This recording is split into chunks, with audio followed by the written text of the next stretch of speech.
Hoy llegamos al final de nuestro estudio acerca de la familia. La semana entrante comenzamos los textos que hablan acerca del trabajo, pero con tristeza llegamos al final de esta sección. Es porque para mí, y espero que haya sido para ustedes de bendición, y estos principios que encontramos aquí en el libro de Efesios han sido de gran ayuda para todos. Yo los hubiera haber querido conocer hace 30 años, pero pues los tenemos ahora. Tenemos lo que tenemos y es el momento que tenemos y es ahora. Entonces yo le digo que si quiere también profundizar acerca de estos textos, de estos temas, hay hombres como Paul David Tripp o John MacArthur o Jay Adams, o hay varios autores buenos que le pueden ayudar en este proceso. Hay varios libros que han sido escritos por ellos y están en español, si así lo quiere, y les pueden ayudar. Y por supuesto, leer la Biblia. Por encima de todo están las Escrituras.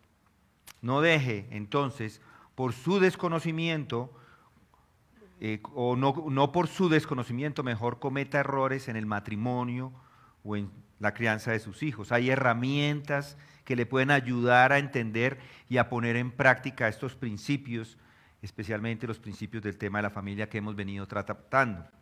La última vez que nos vimos, Pablo nos dio una exhortación que tiene dos caras. Está el lado negativo, que dice que no debemos hacer nada para exasperar a nuestros hijos. No debemos irritarlos y no debemos provocarlos. Y luego está el lado positivo, sino criarlos en la disciplina e instrucción del Señor. Y hoy estudiaremos el lado positivo del mandato del apóstol, sino criadlos. Esa conjunción que tiene al principio, sino, muestra un fuerte contraste de lo negativo de la primera parte del versículo, no provoquéis, sino criadlos. Los padres son exhortados a criar a sus hijos. Este verbo, criadlos, es un imperativo. ¿Eso qué quiere decir? Que es un mandamiento y significa criarlos desde la infancia, levantarlos, educarlos, instruir, enseñar o formar, o dirigir o nutrir. Todos ellos son sinónimos que nos ayudan a tener un entendimiento más claro de esto de criarlos. Lo mejor es criarlos. Por eso así lo tradujeron, criarlos. En otras palabras, lo primero que tienen que hacer los padres es darse cuenta de la responsabilidad que tienen con sus hijos. Y como he enfatizado antes, usted no tiene las escrituras de propiedad de sus hijos. Son prestados y los tiene que devolver. Son dados por un corto periodo de tiempo. Entonces, ¿con qué propósito se los dan? No es para explotarlos o para sacar provecho de ellos, no es para que continúen el negocio familiar que usted inició, no es para tener un esclavo sin paga en casa. Mis hermanos, los hijos no están para complacerlos o para satisfacer sus propios deseos, no, para nada. Se los dieron para criarlos, para nutrirlos, para formarlos, para prepararlos. No es para que ellos sean una fotocopia de su vida en este mundo. Se los dieron para capacitarlos, para que capacitándolos puedan vivir en este mundo y puedan vivir en el mundo venidero. Ese es el mandamiento y esa es la responsabilidad. Y no hay nada más importante en la vida. Y al mismo tiempo, no hay nada más triste y trágico en este mundo que muchas personas no entiendan esto. Usted debe entender que la principal función paternal es instruir a sus hijos para el futuro. Así debe ser. Su función es entrenarlos en el camino que deben seguir mientras están acá y prepararlos para el mundo venidero. Mi pregunta para ustedes, ¿lo está haciendo? ¿O dedica más tiempo a miles de cosas y solo lo que le sobra lo dedica a la crianza de los hijos? Es un mandato que da el apóstol. Cuando un bebé llega a la casa o a una familia, cuando usted lo ve por primera vez, lo debe ver como esa responsabilidad que Dios le está dando. Y usted lo debe ver como su custodio, como su guardián. Se debe ver como el instructor de esa criatura que está llegando. Qué gran responsabilidad, ¿no les parece? Es consciente de esa responsabilidad. Si pusiera en una lista todas las responsabilidades, el trabajo, la casa, la familia extendida, las amistades y cualquier cosa más, ¿dónde está la responsabilidad de criar a sus hijos? ¿Dónde está esa responsabilidad? ¿En qué rango se encuentra? ¿No lo tendrá por debajo de los hobbies y el entretenimiento? Aquí por encima hobbies y entretenimiento, y la responsabilidad de criar a sus hijos de último en la lista. Algunos ponen las cosas que no agregan nada a sus vidas por encima de la crianza de sus hijos. Y eso está mal. Por supuesto, esta prioridad de crianza no debe estar por encima de su devoción con Dios y tampoco por encima de su esposo o de su esposa. Pero la prioridad de criar a sus hijos está por encima de muchas otras responsabilidades que tiene en la vida. Y ahora otra vez una pregunta: ¿qué tan importante son sus hijos para usted? ¿Qué piensa en relación a ellos? ¿Piensa constantemente en cómo criar mejor a sus hijos? ¿O piensa constantemente en cómo mejor hacer su trabajo en la oficina? No que trabajar no sea una prioridad, ya hablaremos de esto la próxima semana, pero le pregunto, ¿en qué lugar está la responsabilidad de criar a sus hijos? Es una gran responsabilidad y requiere un gran trabajo, es arduo, continuo y además de larga duración. Esto porque algunos se quedan allí y nunca se van, quedan ahí. Lo que quiero decir es que la crianza es para maratonistas, no es para corredores de 100 metros. Muchos lo que hacen por la dificultad del trabajo de criar es delegar esa responsabilidad a los jardines, a los colegios, inclusive a la iglesia. Pero la responsabilidad es de los padres y no de nadie más. Es a los padres a los que Dios les entrega este mandato. Y es a los padres a los que Dios les entrega a los hijos. Pablo lo deja muy claro. Noten el versículo. Y vosotros padres, no provoquen a ira a vuestros hijos, sino ustedes padres, criadlos en la disciplina e instrucción del Señor. ¿Sabía usted que esa es su responsabilidad? El apóstol está llamando con este mandamiento a ponerlo como una prioridad en su vida. Y el apóstol no solo le dice que debe criarlos, sino que debe criarlos de una manera o poniendo todos sus esfuerzos en la disciplina e instrucción del Señor. Aquí Pablo utiliza dos palabras interesantes. Disciplina, dice primero. Disciplina hace referencia a la educación o a la capacitación. Disciplinar es ese acto de proporcionar orientación para vivir una vida responsables. Es la tarea constante de capacitar e instruir. Se usa esta palabra disciplina de varias maneras en las Escrituras, como instrucción general de cómo vivir en este mundo. Salomón disciplinaba o instruía a su hijo de esta manera sabia y le daba principios generales de vida. De esto habla el libro de Proverbios. Ese libro es una mina de oro para este tipo de disciplina. Allí Salomón da 31 capítulos muy prácticos de cómo disciplinar de forma general a sus hijos. Habla de la ética del hombre, habla de cómo el hombre debe cuestionar cómo vive, cómo administra su vida, qué pasa cada día con él. Todas esas verdades divinas están allí. Además, esta palabra disciplina en otros lugares de las Escrituras también lleva la idea de una instrucción personal, una instrucción específica, como se lo dice o como dice Job 23. He escuchado la reprensión que me insulta. Job había escuchado la instrucción o reprensión específica para él. Es una disciplina para él. Entonces la disciplina no solo es de forma general, como encontramos en el libro de Proverbios, sino también de forma específica. Y esta palabra disciplina también se refiere a la disciplina que lleva al castigo. Se refiere a la corrección que se hace para que se cambie de rumbo, ya sea el rumbo de una nación o el rumbo de un individuo. Dios disciplinó al pueblo de Israel en varias ocasiones. Isaías 26:16, 53:5, Jeremías 2:30, 5:3 y 30:14 hablan de esa disciplina de Dios sobre el pueblo de Israel. Pero el libro de Hebreos también habla de una disciplina a los individuos. Y este versículo de Efesios, la palabra lleva esa idea, la idea de una disciplina en relación a una instrucción dada por el Señor.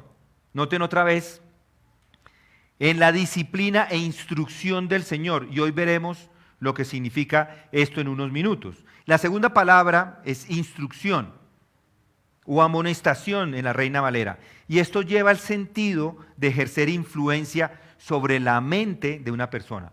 Es más como hacer una amonestación, como dar un consejo para evitar algo.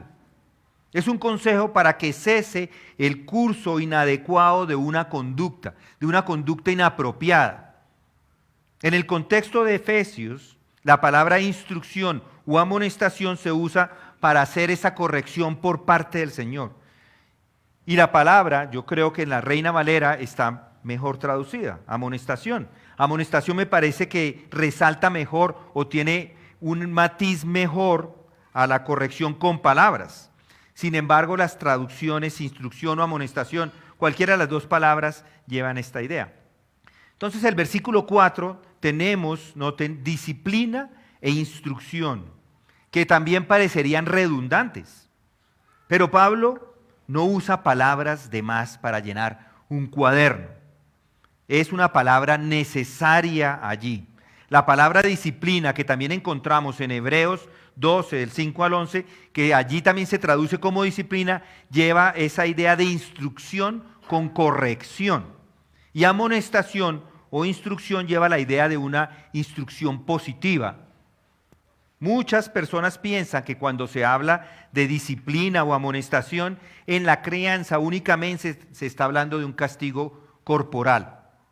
Por lo tanto, hay dos aspectos de este asunto. Primero, hay que lidiar sí con la conducta y el comportamiento general y hacer la corrección si es necesario con la idea de castigo, y además hay ciertas instrucciones u amonestaciones que deben dirigirse a un hijo como palabras de exhortación o con palabras de exhortación, con palabras de aliento, con enseñanzas, con palabras como reprender o corregir, y para instruir. Pablo entonces, en su instrucción incluye todo. Los hijos deben ser criados en la disciplina y amonestación del Señor. Pero noten el texto, luego viene una adición más importante, y es del Señor, en la disciplina y amonestación del Señor. Esa palabra del Señor modifica tanto a disciplina como a instrucción. Es un llamado a la disciplina e instrucción sistemáticas que capacitan a los hijos. Y del Señor significa que el entrenamiento y amonestación provienen del Señor. Provienen de Él.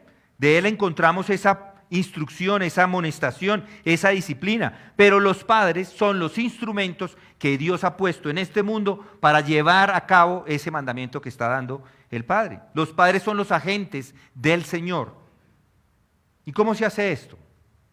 Una vez más, por medio de una vida llena del Espíritu Santo, como nos dice Efesios 5, versículo 18. Los padres deben poner toda su confianza en el Espíritu Santo para moderar su conducta y su actitud, primero ellos, pero al mismo tiempo es de la forma que va a poder llegarle a sus hijos. El Espíritu les permite evitar provocar a sus hijos a la ira. Además, el Espíritu Santo les da la sabiduría y les habilita para entrenar y para instruir. En el mundo romano, Séneca y Plutarco recomendaron a los niños que fueran guiados por prácticas, les recomendaban a los padres que guiaran a los niños por prácticas de estímulo y razón, y no por la fuerza bruta, lo que solo los desalentaba, dicen ellos. Si bien el estímulo y la razón son recomendables, son altamente recomendables, son insuficientes, porque el poder de la razón de una persona no es adecuado para criar a hijos piadosos. Pablo exhorta a los padres creyentes a disciplinar e instruir a los hijos de la manera prescrita por el Señor en el poder del Espíritu Santo. Y el tiempo presente del imperativo enfatiza esta responsabilidad. Quiere decir que es algo que debe hacer todo el tiempo, en todo momento. Y yo les digo que el objetivo final de toda crianza y el enfoque de la crianza bíblica es que ellos conozcan al Señor. Los padres son responsables de guiar a sus hijos a Cristo. Y es cierto que los padres no son capaces de garantizar la conversión de sus hijos. Los padres no pueden obtener la salvación de ellos en el nombre de sus hijos. No pueden obtener la salvación, pueden interceder, pero no la pueden obtener. Ellos mismos tienen que caer de rodillas y decirle perdón, he pecado, Dios sálvame. Ellos mismos tienen que ir a Dios directamente, no pueden hacerlo a través de sus padres. Pero desde el momento en que los niños nacen, hasta que ese fruto de salvación es percibido, hay que seguir evangelizando. Esa es la responsabilidad de los padres, darles el evangelio y darles el evangelio. Si usted quiere saber cuál es su responsabilidad, evangelícelos. Ese es todo. Constantemente mostrándoles a ellos quién es Cristo, constantemente mostrándoles a ellos el cielo. Él es el único, Dios es el único que puede remediar los problemas cardíacos que los hacen ver a los hijos la injusticia de este mundo. Cualquier objetivo menor que eso es simplemente una modificación del comportamiento. Y sí, claro, se puede hacer que los hijos no cristianos se ajusten a un estándar moral externo. A todos los niños se les puede enseñar obediencia. Y enseñar a sus hijos esas cosas debe ser también vital y es un deber de los padres. Pero enseñarles a obedecer no debe confundirse con ese objetivo principal.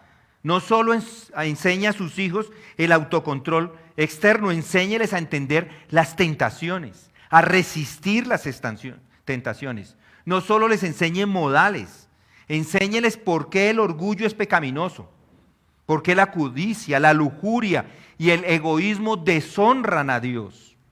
Castíguelos por ofensas externas, pero enséñeles que el problema raíz siempre es un problema más profundo, es un problema de corazón. Y los corazones están corruptos. Hay que mostrarles que tiene ese corazón corrupto, que solamente si Dios hace una obra en esa vida, va a seguir con ese corazón corrupto para siempre. Esa es la responsabilidad del padre. Cuando los corrija, no lo haga simplemente para satisfacerle como el padre ofendido, irritado y frustrado. Esto es ira y vergüenza. Pero cuando los corrija, ayúdelos a ver que es ante Dios que han ofendido.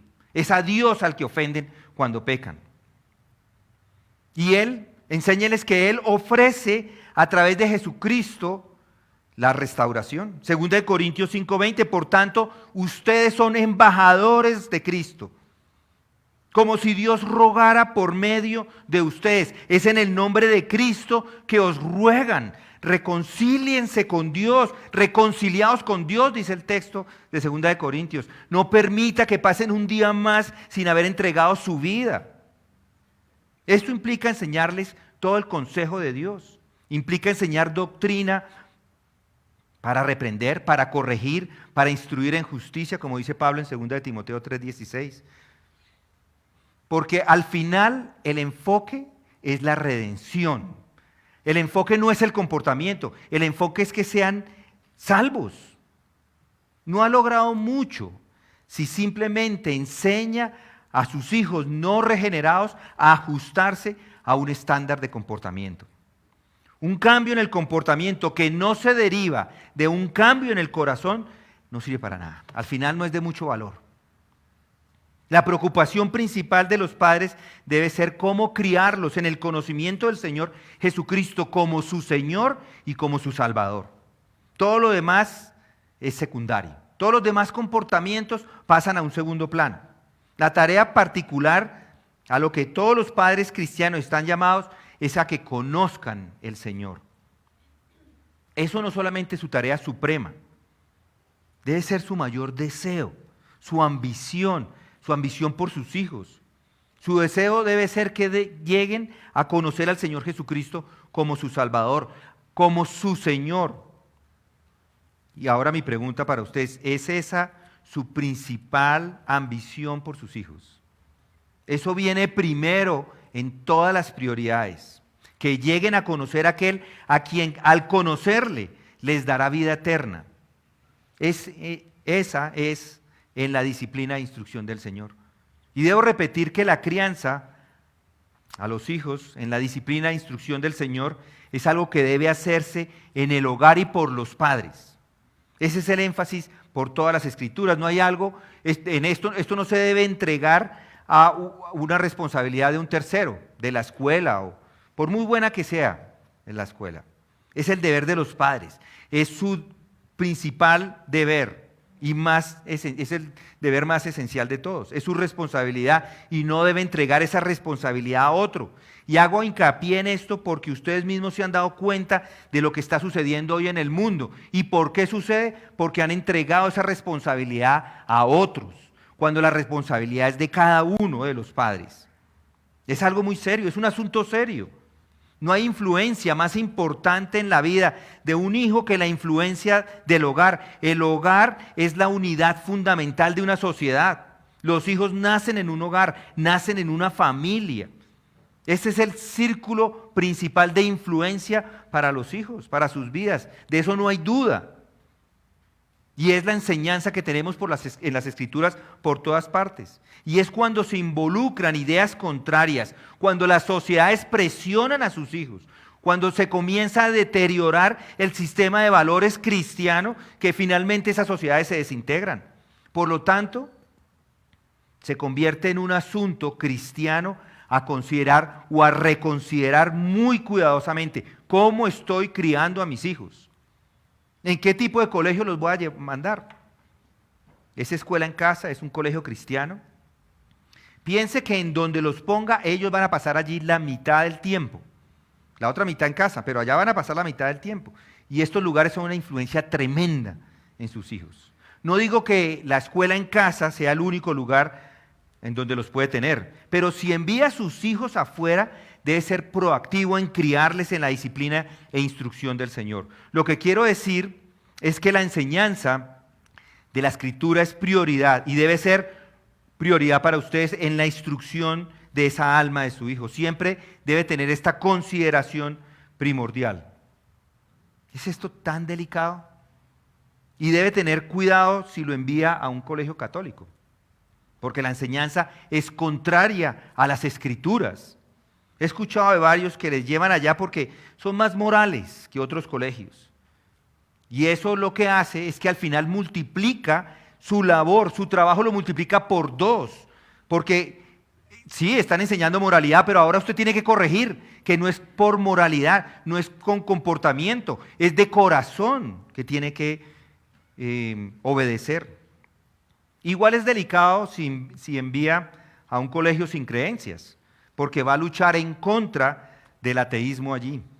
Es delicado si lo envía a un colegio cristiano, porque a veces las doctrinas de esos colegios no son sanas y todo el tiempo tiene que estar corrigiendo. Inclusive es delicado si los deja en casa con usted, porque si no toma esa responsabilidad en serio, pues tampoco, si no está haciendo su tarea, pues tampoco sirve. La primera responsabilidad es el alma de su hijo y su relación con Dios. En el Antiguo Testamento los padres la tenían bastante clara, porque el padre era una especie de sacerdote en casa. Además encontramos varios mandamientos en ese sentido, encontramos varios libros hablando de esto, Éxodo, Deuteronomio, Josué y otros más, Proverbios. Sin embargo, no es solo el Antiguo Testamento, también en el Nuevo Testamento encontramos amonestaciones a criar a los hijos. Entonces el énfasis de todas las Escrituras, por todas partes, es ese deber y tarea principal de los padres. Y lo sigue siendo hoy. Lo sigue siendo hoy. Todavía los hijos siguen siendo los mismos pecadores de hace 2000 años. Puede que tengamos toda la tecnología, todo lo nuevo, pero el pecado ha sido igualito hace 2000 o más, desde que el hombre llegó hasta hoy. Es el mismo pecado, el mismo egoísmo. Egoístas teníamos hace 2000 años, tenemos los mismos egoístas hoy. Más rápidos, eso sí, por internet son muy rápidos. El egoísmo es más rápido, pero sigue siendo el mismo egoísmo. La misma lujuria. Eso no cambia. El corazón no cambia. O sea que no se preocupe porque seguimos siendo padres de los mismos tipos de hijos. Y para poder entender esto, podemos ir a Deuteronomio. Quiero que vayamos a Deuteronomio para saber cómo es que se hace esto de la enseñanza. Cómo se hace esto de la disciplina e instrucción del Señor. Vengan conmigo a Deuteronomio 6.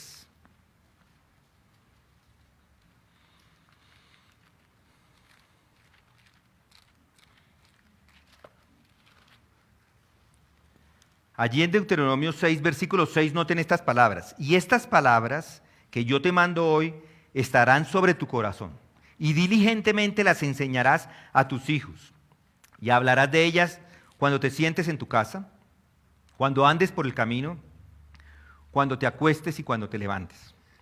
Eso define la responsabilidad de los padres. Acá encontramos el foco de la instrucción del Señor.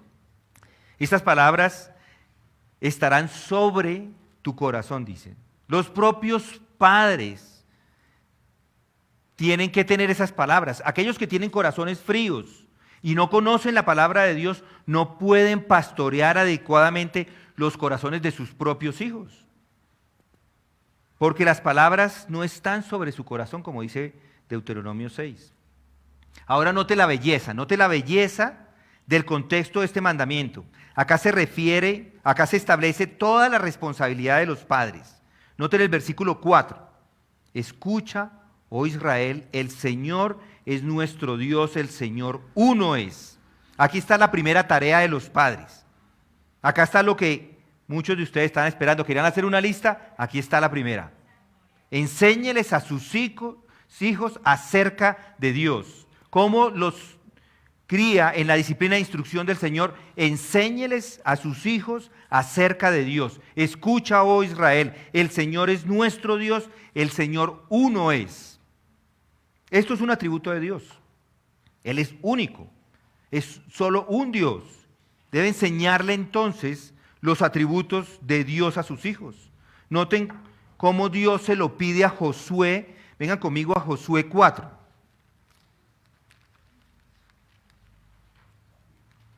Josué 4, dejen la marca ahí porque vamos a regresar a Deuteronomio. Josué 4.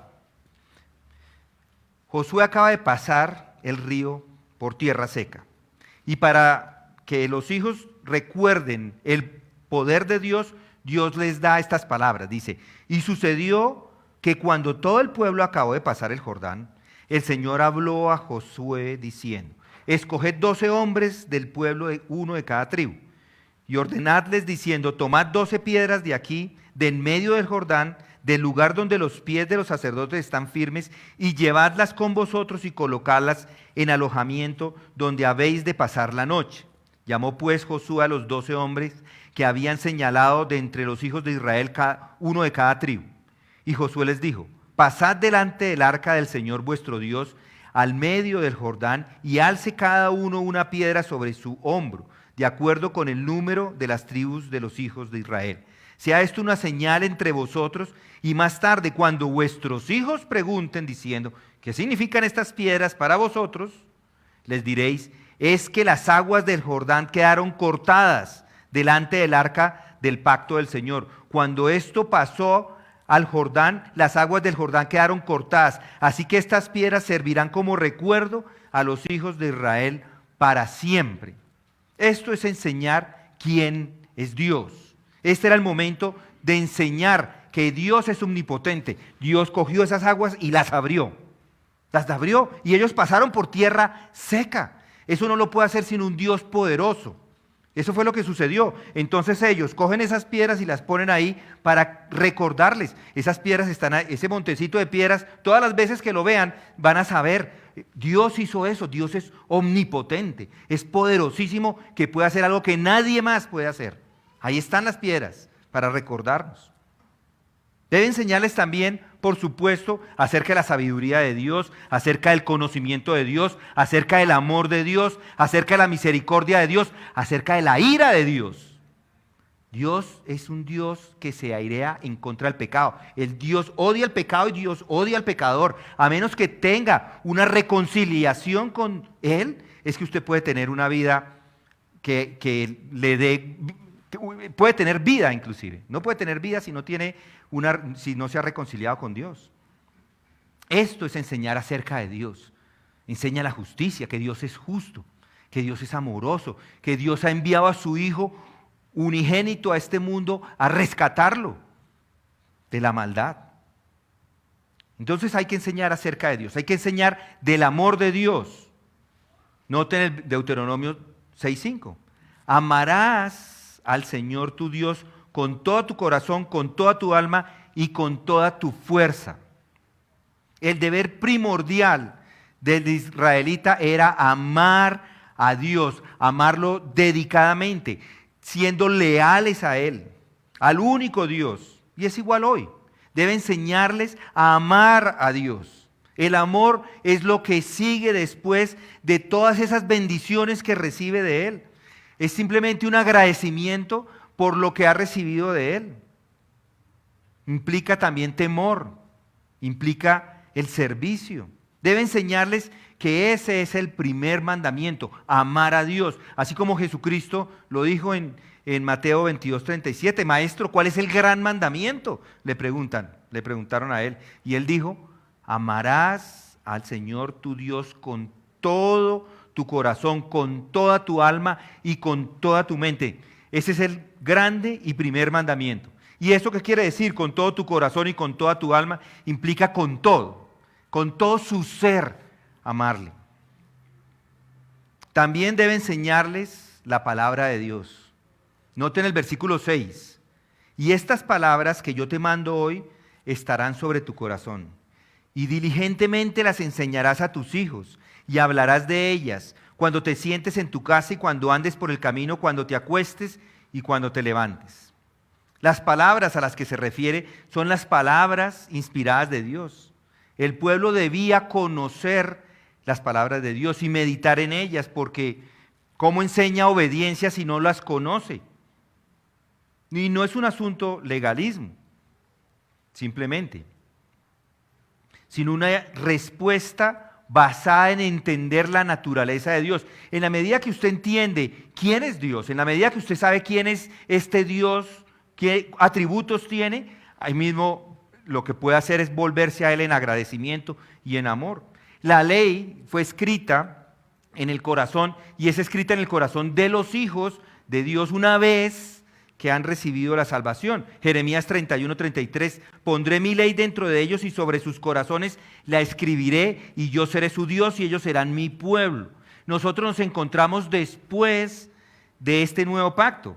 La implicación es que debe enseñar a sus hijos acerca de la obediencia a la palabra de Dios, pero desde el corazón, no simplemente por obedecer, desde adentro. Diligentemente enseñarás a sus hijos y le hablarás de ella cuando se siente en su casa, cuando ande por el camino, cuando se acueste, cuando se levante, todo el tiempo. Noten el versículo 8, y las atarás como una señal a tu mano y serán por insignias entre tus ojos. En otras palabras, muéstreles a sus hijos que la palabra de Dios, del Dios vivo, está siempre en la punta de su lengua, en todo momento de su vida, en cada experiencia de su vida. Hágales ver que su vida está dominada por la verdad bíblica, que vean toda su vida como un aula de clase, que vean cada ocasión, o utilice mejor cada ocasión de su vida como una oportunidad para enseñarles acerca de Dios. Aproveche cada oportunidad para mostrarles el cielo, aproveche cada oportunidad para hablarles de Jesucristo. Haga lo que haga, tiene que hacerlo. porque es el único camino. Probablemente son las únicas personas de las que van a escuchar el Evangelio. Probablemente usted sea el único que está siendo utilizado por Dios para proclamarles el Evangelio. De pronto ellos por fuera no lo conocen, no lo escuchan y de pronto van a pasar toda su vida y no la van a escuchar. Por eso tiene que hacerlo, hablarles de Cristo, porque es la única manera, es el único camino, es la única entrada al reino de los cielos. Llévelos a las Escrituras. Y Jesús es un maestro, Él fue un maestro en este tipo de enseñanza. Él sacaba lecciones como de la manga casi. Él sacaba todo el tiempo, estaba instruyendo a los discípulos y a todos los que estaban con Él. Él usaba el agua, las higueras, las semillas de mostaza, si lo recuerdan, los pájaros, el pan, las uvas, las perlas, el trigo, la cizaña, las tazas, los platos, los hombres, las mujeres. Él utilizaba todo lo que estuviera alrededor para darles instrucción, para darles doctrina. La luz, la oscuridad, las redes, la cena, los viñedos, los zorros, todo en la vida, todo lo que él tenía alrededor lo usaba para enseñarles.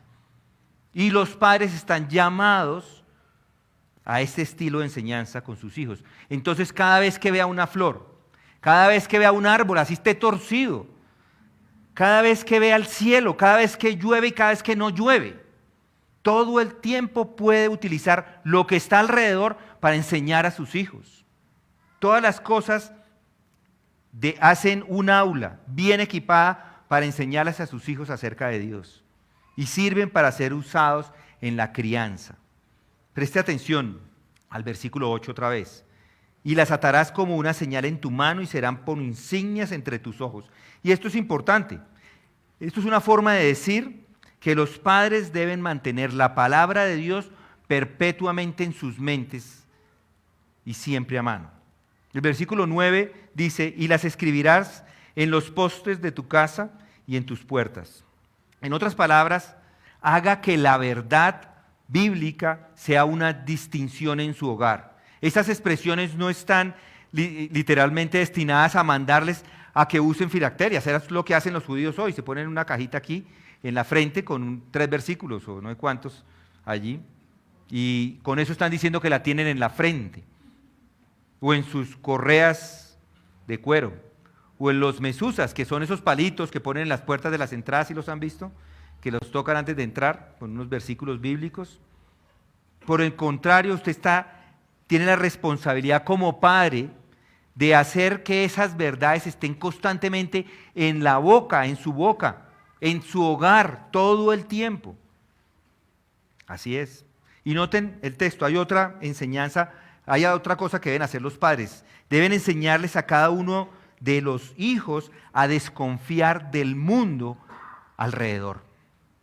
Noten el versículo 10, dice, y sucederá que cuando el Señor tu Dios te traiga a la tierra que juró a tus padres, Abraham, Isaac y Jacob, que te daría una tierra con grandes y espléndidas ciudades que tú no edificaste, y casas llenas de toda buena cosa que tú no llenaste, y cisternas cavadas que tú no cavaste, viñas y olivos que tú no plantaste, y comas y te sacies. Los padres necesitan preparar a sus hijos para que vivan en ese mundo lleno de tentaciones, lleno de ídolos. Incluso los necesitan para las cosas buenas. Hay algunos que van a recibir mucho dinero. De pronto su trabajo les va a producir dinero. Entonces tienen que estar preparados a que ese dinero no los ponga a mirar las cosas del mundo, sino por el contrario, que todo el tiempo estén mirando hacia el cielo, así tengan dinero, porque el dinero se consigue trabajar y de eso vamos a hablar. Algunos dicen, bueno, yo quiero tener dinero, trabaje, ya vamos a hablar de eso. En medio de todo esto no debe olvidar al Señor. Muchos hijos que nacen en hogares cristianos, cuando crecen y obtienen recursos por su trabajo, nunca más regresan a la iglesia. Ponen sus ojos allí y no en el Señor. Debe enseñarles a no amar las cosas de este mundo. Todo eso y más está englobado en esas palabras, disciplina y amonestación. Alimente a sus hijos en un ambiente como nos enseña Deuteronomio. Dirija sus corazones a la verdad de la palabra de Dios y de esta forma estará proporcionándoles el tipo de instrucción del que nos habla Pablo en Efesios 6:4. Entonces enséñeles acerca de quién es Dios, del amor de Dios. Enséñeles la palabra de Dios y enséñeles acerca del mundo que los rodea. Y algo más, corríjalos cuando sea necesario. La disciplina y amonestación del Señor involucra corrección con castigo corporal. El tema hoy es día muy cuestionado, tanto que por castigar a un hijo le pueden llevar preso. En el 2021, el Senado aprobó la prohibición del castigo físico como método de corrección a los niños aquí en Colombia. Pero parte del problema es la confusión en la que vivimos. Es popular que muchas personas digan que el castigo corporal es inapropiado, contraproducente y perjudicial para el niño. El caso o ejemplo que se usó para el debate y que llevó a la prohibición en Colombia es el caso de un padre que le dio una cachetada a una hija de 11 años por negarse a compartir con él el día de visitas ordenado por un juez de familia. La Sala de Cesación Penal de la Corte Suprema de Justicia dijo que el padre perdió el control de sus emociones y agredió a la hija de 11 años por negarse a compartir con él el día de visitas. Pues la custodia y el cuidado personal de esta menor la tenía la madre. Según se registra, el 21 de febrero del 2015, el padre se presenta en el apartamento con el propósito de recoger a su hija de 11 años y en cumplimiento de ese régimen de visita regulado por ese juez de familia. La niña se negó a recibir a su padre. Y esto a pesar de haber sido aconsejada por la psicóloga que le manifestaba que le dijera al papito, dice la psicóloga, con todo respeto, que no quería ir.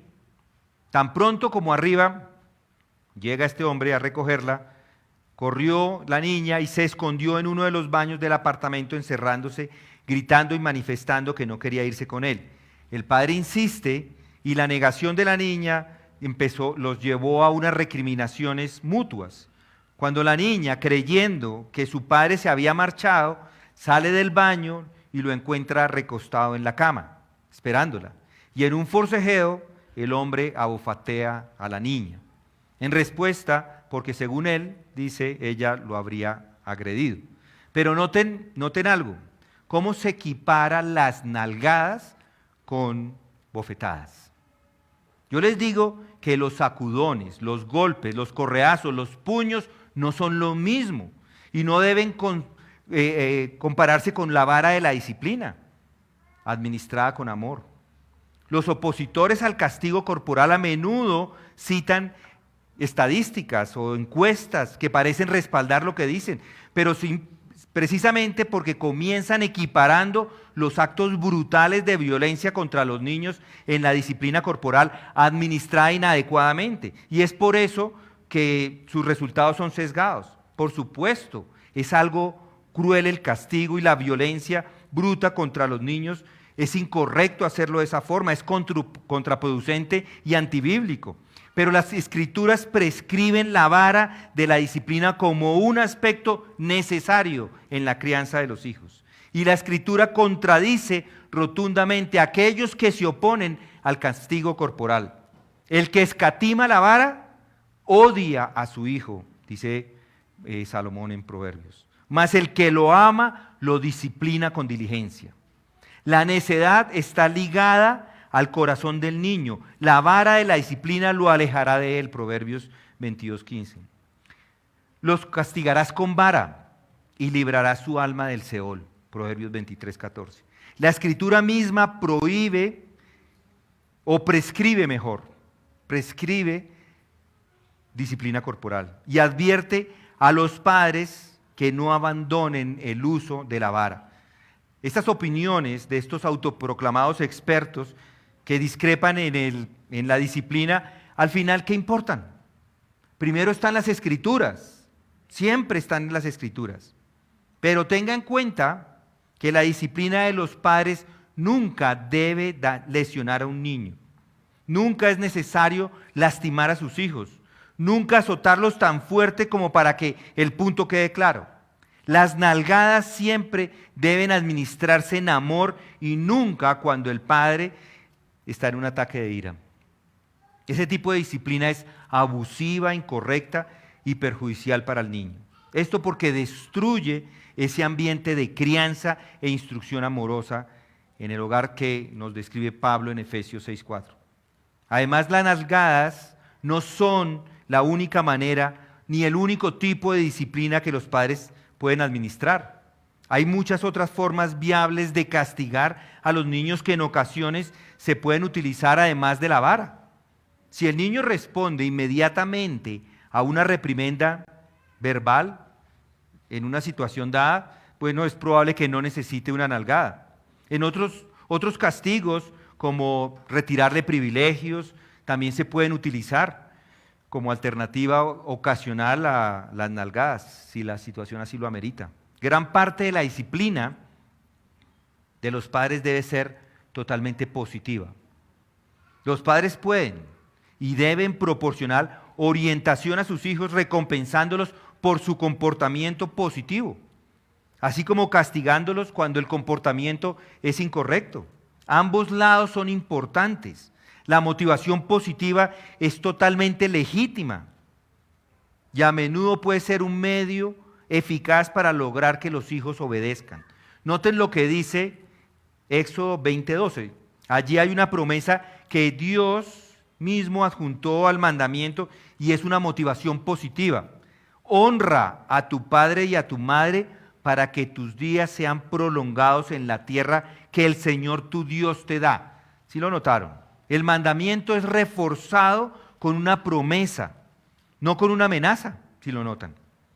A menudo es apropiado decirle a su hijo, si haces esto, te recompensaré de esta manera. La disciplina equilibrada implica esfuerzos tanto negativos como positivos.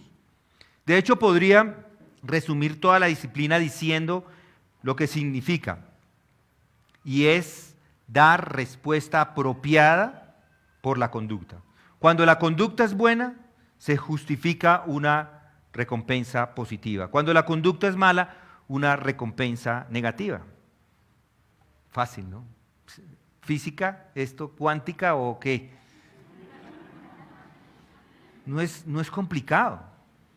Sin embargo, muchos padres parecen confundidos acerca de estos temas. Incluso algunos padres cristianos que conozco están paralizados de miedo. ¿Cómo hacerlo? ¿Cuándo hacerlo?